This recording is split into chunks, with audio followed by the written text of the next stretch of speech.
આપણે જૂનાગઢ જિલ્લાના વિસાવદર તાલુકાના ભૂતળી ગામે એવા પ્રગતિશીલ ખેડૂત પાસે આવ્યા છીએ, જેમને તુવેરના પાકનું વાવેતર કરેલું છે મગફળીની વચારે.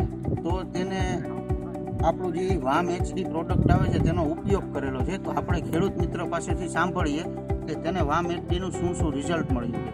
નમસ્કાર, તમારું પૂરું નામ? કાંતિભાઈ જીવાભાઈ શિરોડ, તમારું ગામ? શ્રીરામ ભૂતળી. હવે તમારા મોબાઈલ નંબર? 94 268 47 6. હવે તમે જે આ મગફળીની વચારે તુવેરનું વાવેતર કરેલું છે, તો તુવેરના વાવેતરમાં તમે શેની ટ્રીટમેન્ટ આપેલી હતી? ટ્રીટમેન્ટ તો બસ આ ફોટાનું મારેલો છે, ફટ મારેલો છે. પછી બીજા નંબરમાં કે આપણે જે આ મગફળીમાં દવાઓ છાંટતા હોય એ રેગ્યુલર એળુની કોઈ શીશિયાની મચ્છી જે કાંઈ દવાઓ છાંટતા હોય રેગ્યુલર દવાના પટ માર્યા. હવે અને માનો કે તુવેર લીધા પછી 2 કે 3 પટ મારી દીધા છે.